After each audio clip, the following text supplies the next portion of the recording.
함께 말씀을 나누도록 하겠습니다. 지난주에 큰 뉴스가 하나 있었죠. 영국의 여왕이 사망했다는 소식이었습니다. 엘리자베스 2세 여왕이 사망하셨다는 소식이 세상에 전해지고 세상의 많은 사람들이 애도를 표하고 있습니다. 그 소식과 함께 전해지는 뉴스는 그의 아들 찰스 3세가 왕위에 올랐다는 뉴스였습니다. 이 뉴스를 들으면서 이제 제 생각이 꼬리에 꼬리를 물고 이어지기 시작했습니다. 제가 영국의 역사를 잘 모르거든요. 그러면 찰스 1세는 누구였지? 찰스 2세는 누구였지? 하는 궁금증이 생기기 시작했습니다. 그래서 좀 공부를 조금 나름 해보려고 했습니다. 찰스 1세라는 사람이 있었겠죠. 찰스 3세니까요. 찰스 1세는 어떤 사람이었는가? 전제 군주 제도를 추구하다가 의회와 강력하게 대립했던 왕이었습니다. 그래서 그 결과가 뭐였냐면 우리의 귀에 익숙한 청교도 혁명이었습니다. 그것을 초래한 왕이었죠. 이랬다고 합니다. 스코틀랜드 지역은 청교도가 강했고 잉글랜드는 성공회가 강했다고 합니다. 이 둘 사이도 정치적 갈등이 매우 심했다고 합니다. 그런데 이 갈등을 좀처럼 해결하지 못하는 겁니다. 그러다가 또 우리에게 귀에 익숙한 인물, 청교도 지도자인 올리버 크롬웰이라는 사람이 등장하게 되죠. 이 올리버 크롬웰에 의해서 찰스 1세는요 1649년 1월 30일에 참수를 당하게 됩니다.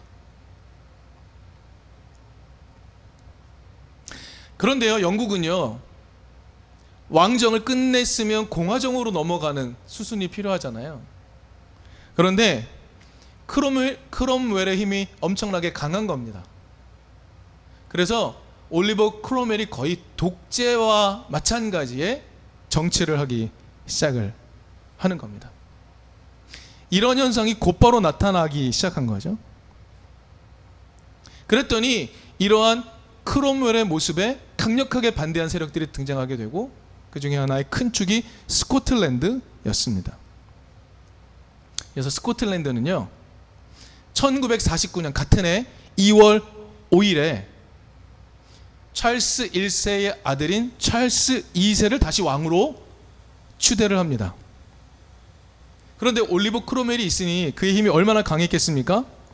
그의 힘이 강력했기 때문에 찰스 2세는 결국 프랑스로 망명을 갈 수밖에 없었다고 합니다. 거기서 프랑스 왕실이 주는 돈으로 근근히 살아갔던 거죠. 자, 그러던 중에 1658년에 올리버 크롬웰이 죽습니다. 강력했던 독재자가 죽은 거죠. 그래서 곧바로 쿠데타가 일어나고 1660년에 다시 왕정으로 복귀하게 됩니다. 그리고 찰스 2세가 다시 왕위에 오르게 되는 거죠. 아버지를 죽인 원수가 올리버 크롬웰인데 원수도 못 갚고 원수가 죽었잖아요. 찰스 2세가 취한 조치는 뭐였냐면요 부관 참시였습니다. 이미 죽은 올리버 크롬웰의 시신을 꺼냅니다. 그래서 1661년에 아버지인 찰스 1세가 죽임을 당한 지 12년 만에 올리버 크롬웰을 무덤에서 꺼내서 부관 참시를 하게 됩니다. 그리고 이후에는요 왕정과 의회가 협력을 이루면서 함께 나라를 다스려 나가는 거죠. 그런 체제가 정착하기 시작합니다. 지금 영국 왕실의 모습의 기초가 되었던 것이죠. 이런 스토리가 있더라고요. 찰스 3세가 드디어 왕이 된 겁니다. 근데 이런 정보를 다시 알게 되면서 또 생각이 꼬리를 물고 이어졌습니다. 바로 올리버 크롬웰의 시대에 활동했던 한 인물이 떠오르게 된 겁니다. 똑똑한 인물인데요, 이 인물은 언어에 굉장히 능통을 했다고 해요. 그래서 올리버 크롬웰의 라틴어 비서관 역할까지 했던 사람, 바로 존 밀턴입니다. 여러분, 존 밀턴 하면 무엇이 떠오르십니까? 영어로 써있죠. 예, 저게 파라다이스 로스트입니다. 신락원. 우리 귀에 익숙한 대서사시죠. 신락원. 바로 신락원의 저자가 존 밀턴입니다. 그리고 존 밀턴은 청교도 혁명이 일어나고 난 다음에 청교도 지도자였던 올리버 크롬웰 밑에서 라틴어 비서관을 하면서 그에게 굉장한 도움을 줬던 사람인 거죠. 그런데 다시 왕정으로 복귀됐잖아요. 그 이후에 존 밀턴의 삶은 어떻게 되었을까요? 겨우 목숨만 부지한 채 살아가게 됩니다. 재산을 다 몰수당하게 됩니다. 그리고 그는 실명하게 됩니다. 가정이 불화하게 되죠. 고통에 시달리게 되었던 겁니다. 그러던 중에 1667년에 신락원을 발표하게 된 것입니다. 처음에 이 책이 발표될 때는 10권짜리였대요. 10부작으로 되어 있었는데 이것이 재판하게 되면서 7년 후에 재판을 하게 되면서 12권으로 12권으로 확장이 되었다고 합니다. 그래서 지금 우리에게 전해지는 건 12권으로 된 신락원이 전해지고 있는 거죠. 신락원 굉장히 중요한 책이라고 해요. 저 다 안 읽어봤습니다. 신락원은 개신교 가치관으로 기록된 기독교 대서사시. 그보다 앞선 단테 신곡 아시죠?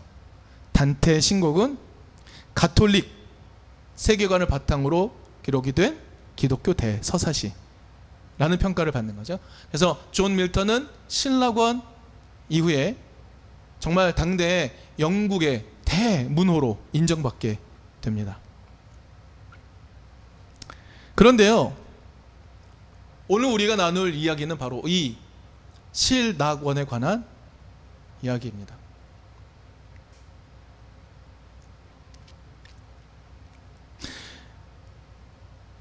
이 신락원의 주제는 어떤 거냐면요, 이 창세기를 설명하고 있는데, 창세기 인간의 타락 이야기를 이렇게 설명합니다. 하나님에 대한 인간의 불순종과 그로 인해서 낙원이 상실되었다라는 겁니다. 불순종이 낙원을 잃어버린 이유라고 이야기합니다. 그리고 하나님께서 인간에게 행하신 그 조치가 정당하다라고 이야기하는 겁니다. 사람이 쫓겨난 것이 하나님의 조치라고 보는 관점입니다. 너무 당연하게 여겨지죠. 그 조치가 정당하다라고 이야기를 하고 있는 겁니다. 그런데 저는 이 명제에 조금 질문을 던져보려고 합니다. 여러분은 창세기가 보여주고 있는 에덴 동산, 그것은 어떤 곳이라고 생각하십니까? 여러분에게 창세기가 보여주고 있는 에덴 동산은 어떤 곳인가요? 저는 오늘 하나님이 계심, 하나님의 임재, 다른 말로 신의 현현의 의미에서 에덴 동산과 그 사상의 밑받침이 되는 고대 근동 종교에 있어서 그 모습이 어떻게 연결되어 있는지 조금 살펴보면서 이야기를 나누어 보려고 합니다. 먼저 우리가 창세기 11장에 나오는 이야기를 한번 살펴보죠. 여러분, 창세기 11장에 나오는 바벨탑 이야기 기억하시죠? 창세기 11장에는 바벨탑이 등장을 합니다. 바벨탑은 아마 고대 메소포타미아에서 많이 보여지는 지구라트에서 그 모습을 유추해 볼 수 있습니다. 지금 여러분에게 보여드리는 그림, 밑에 있는 그림은 아마 신전이 완성되었을 때, 지구라트가 완성되었을 때 모습일 거다라는 상상의 그림입니다. 지구라트는요, 어떤 곳이었냐면 그 꼭대기에 신이 거할 수 있도록, 신이 머물 수 있도록 고안된 곳이었습니다. 지구라트 꼭대기는요, 사람이 접근할 수 있는 공간이 아니었습니다. 거기는 그 누구도 접근하지 못합니다. 그러면 제사는 어떻게 드렸을까요? 제사는 지구라트 밑바닥에서, 기저부에서 드렸습니다. 가장 꼭대기는 신이 머무는 곳입니다. 신이 여행길 가다가 잠시 머물러서 쉴 수 있는 설비를 갖춘 곳이었습니다. 그리고 신이 하늘로 드나드는 문이 있는 처소였습니다. 절대로 가까이 갈 수 없는 곳입니다.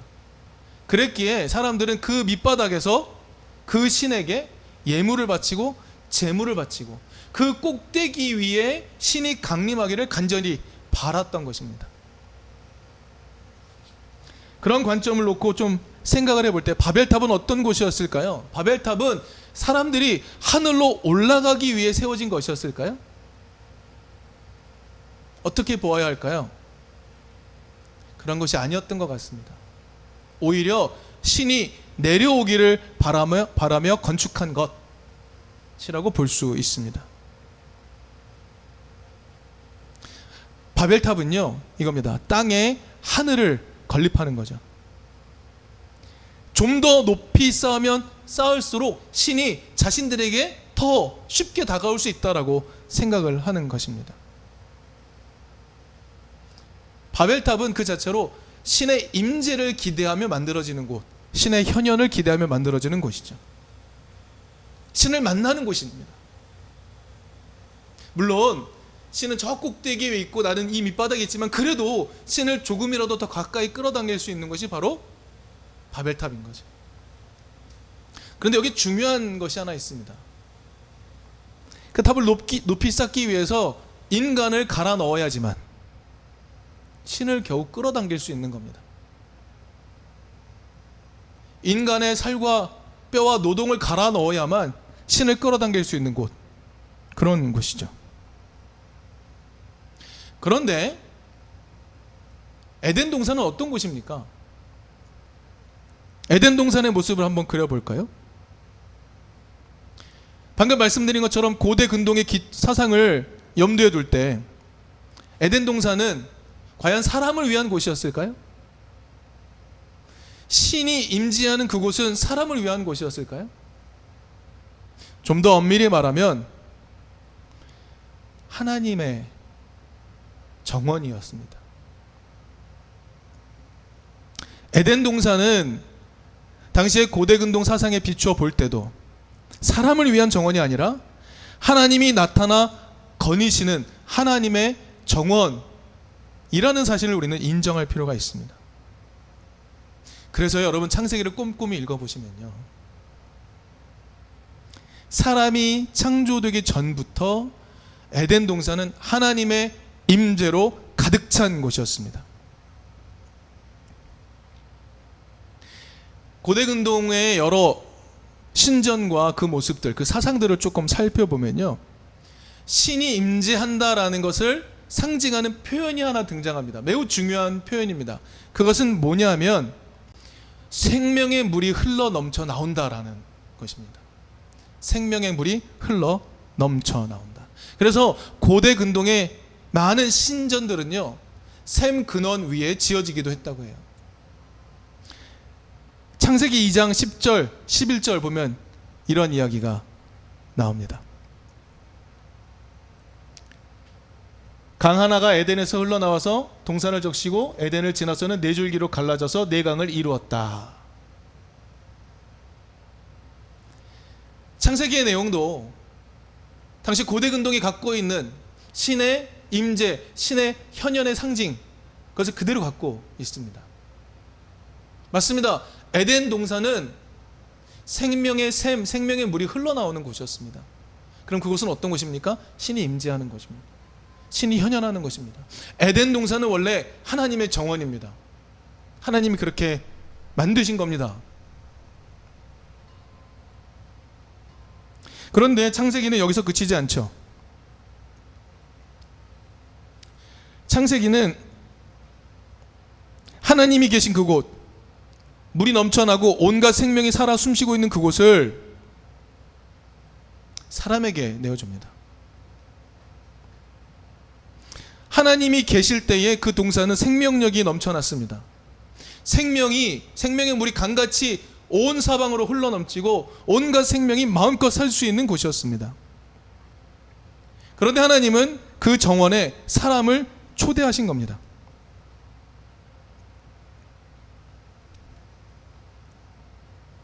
여러분, 하나님이 사람을 만드셨을 때에 그 모습은 누구의 모습입니까? 하나님의 형상이라고 성경은 알려줍니다. 하나님은 자신의 형상으로 사람을 만들고 그 정원을 맡기셨습니다. 그러므로 하나님의 형상으로서 그 에덴 동산을 풍성한 생명의 공간으로 만드는 것은 사람에게 주어진 일이었습니다. 그런데 사람은 어떤 일을 합니까? 오히려 그 공간에서 하나님을 내쫓아 버립니다. 여러분, 에덴 동산은요, 하나님의 정원으로서 하나님이 사람에게 개방하신 공간입니다. 다른 고대의 다른 신과는 달리 그 공간을 하나님이 독점하지 않고 그 생명의 공간을 사람에게 나눠준 곳이 바로 에덴 동산이에요.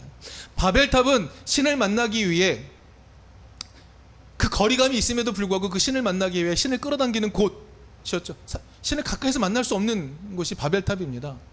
그런 것이 가득한 세상 속에서 에덴 동산은 어떤 그림을 그려주냐면 하나님이 계신 그곳에 사람을 초대하시고 사람을 살게 하시는 겁니다. 그런데 하나님이 개방하신 그 공간을 사람이 찾아 들어가서 하나님을 내쫓아 버립니다. 창세기의 정신은 이겁니다. 하나님이 인간에게 개방하여 야, 우리 함께 생명을 누리자 라고 초청하는 겁니다. 그것이 창세기의 정신입니다. 그러나 하나님의 정원을 사람이 탈취하는 겁니다. 성경은 결국 사람이 에덴 동산에서 쫓겨났다고 이야기합니다. 존 밀턴의 신라권이 바로 이 모습을 그리고 있는 거죠. 하나님에 대한 인간의 불순종으로 인해서 낙원을 상실했다. 이것이 신라권의 주제입니다. 그렇게 해석입니다. 그리고 하나님이 인간에게 취하신 조치는 정당하다라고 이야기했습니다. 여러분, 하나님이 인간을 쫓아낸 건가요? 물론 존 밀턴은 신라권 후반부에서 예수 그리스도가 오시고 그로 인해 구원이 다시 찾아온다고 이야기합니다. 하지만 여러분, 존 밀턴은요, 오늘 우리 본문에서 본 것처럼 사도 바울이 고민하는 지점까지 결코 가닿지 못했습니다. 여러분, 오늘 본문에서 바울은요, 사람이 하나님을 내쫓고 하나님의 임재를 거절하고 하나님처럼 되기 위한 욕망대로 사용하는 그 바람에 철저하게 망가진 피조세계의 목소리를 듣고 있습니다. 바울은 피조세계의 목소리를 듣고 있습니다. 존 밀턴은요, 하나님이 타락한 사람을 내쫓았지만 다시 예수를 통해 구원하리라 이야기합니다. 그런데 여기서 빠진 것이 있죠. 피조세계입니다. 망가져버린 피조세계는 어떡합니까? 바울이 듣고 있는 피조세계의 목소리를 존 밀턴은 듣지 못했고 교회는 듣지 못했습니다. 이 피조세계는 어떡합니까? 인간이 망가뜨려버린 이 피조세계, 그들의 신음소리는 어떻게 합니까? 다시 말씀드리지만 피조세계는 원래 하나님의 정원이었습니다. 그리고 하나님은요, 그 정원을 하나님을 섬기는 모든 생명들을 초대해서 그곳에서 성찬을 베푸는 곳으로 삼으셨습니다. 거기에 깃든 누구라도 하나님의 임재를 경험하면서 그 하나님으로부터 흘러나온 생명을 직접 경험하면서 그 동산에서 모든 먹을 것을 얻을 수 있었고 그 누구라도 생명을 누릴 수 있는 겁니다. 그것이 에덴 동산의 모습입니다. 하나님이 성찬을 베푸시는 것. 그런데 사람이 그 하나님을 내쫓아 버립니다. 하나님의 임재를 거절합니다. 사랑으로 찾아오시는 하나님의 임재를 거절하고 내 욕망대로 살아가겠다고 이야기합니다. 그렇게 하나님을 내쫓아 버립니다. 그리고 그 이후에는 정원을 차지하고는 마음껏 파괴해 버렸습니다. 오늘 본문에서 중요한 것은 바울이 피조세계의 목소리를 들었다는 겁니다. 바울은요, 그 피조세계를 하나님의 임재가 넘치는 하나님의 정원으로 다시 만들어줄 하나님의 자녀를 기다리는 그 피조세계, 그 목소리를 다시 들었다고 말해줍니다. 지금 피조세계가 다시 하나님의 형상으로서의 사람을 기다리는데 자신의 그 피조세계를 다시 생명력 넘치게 해줄 사람을 찾고 있다 라는 그 목소리를 바울이 들은 겁니다. 여러분, 이 전체 내용에서 우리가 핵심적으로 기억해야 될 주제가 있다면 무엇일까요? 어떤 것일까요? 저는 하나님의 임재가 넘치는 것, 그것이라고 여깁니다. 여러분, 하나님이 어떤 분이십니까? 여러분이 하나님을 고백할 때 하나님을 어떤 분으로 고백하고 계십니까? 하나님은요, 우리를 향한 그 사랑을 절대로 포기하지 못하시는 분입니다. 우리 2주간에 걸쳐 말씀 묵상 본문 어떤 내용들이 나옵니까? 하나님은 사랑 그 자체라고 고백을 합니다. 하나님은 우리를 포기할 수가 없습니다. 우리가 아무리 하나님을 떠나도 하나님이 우리를 포기하지 못한다라고 성경은 우리에게 알려주고 있습니다. 하나님은 사랑 그 자체이시다. 그 하나님이 우리와 함께 하신다. 그것이 성경이 우리에게 전달해주고 있는 하나님의 모습입니다. 그리고 그 하나님의 임재를 이 순간 경험할 수 있다면 그곳은 바로 에덴 동산으로 다시금 변할 수 있게 되는 겁니다. 여러분, 사람이 타락합니다. 그 타락으로 인해 갖게 되는 최대 손실은 무엇입니까? 낙원의 상실인가요? 내가 즐겁게 살 수 있는 곳을 잃어버린 건가요? 하나님 내쫓고 내가 내 마음대로 살았어요. 낙원을 살았어요. 근데 거기서 쫓겨난 것, 그것이 우리가 잃은 최대 손실입니까? 아닙니다. 우리가 잃은 것, 최대 손실은요, 하나님의 임재가 사라진 것입니다. 여러분, 오늘 우리의 삶에서도 하나님의 임재를 잃어버린 삶을 살고 있기에 우리는 생명력을 조금씩 잃어가며 살고 있는 것 아닙니까?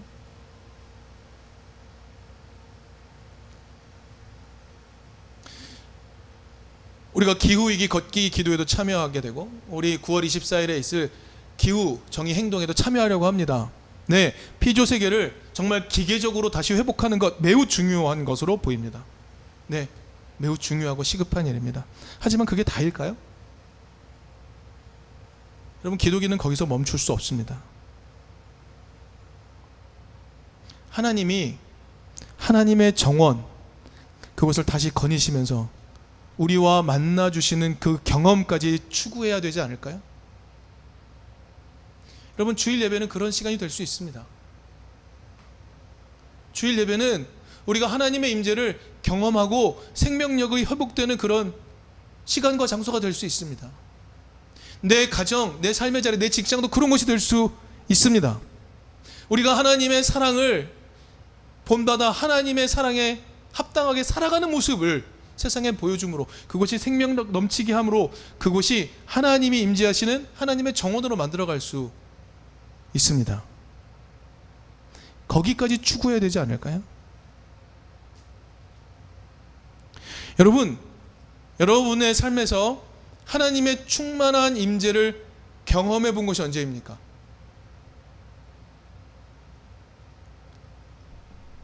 여러분에게 하나님이 충만히 임하셨을 때 경험이 있으신 분들은 한번 반추해 보시기 바랍니다. 어떠셨습니까? 하나님의 충만한 임재가 우리로 하여금 얼마나 사랑이 넘치게 하는지, 얼마나 자비가 넘치게 하는지, 얼마나 구원이 넘치게 하는지, 얼마나 행복이 넘치게 하는지, 우린 그걸 경험해 보지 않았습니까? 그리고 그 경험이 지금도 또 필요하지 않습니까? 여러분, 하나님의 임재가 사라져버린 것이 우리의 최대 손실입니다.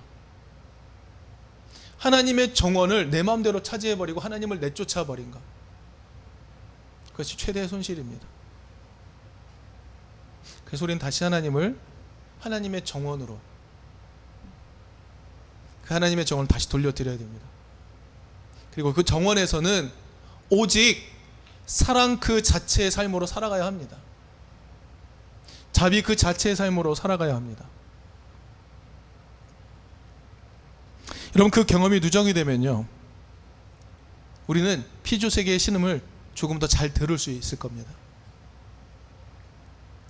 그리고 마침내 이 피조세계를 모든 생명이 살아 숨쉬는 하나님의 아름다운 정원으로 회복시킬 수 있을 겁니다.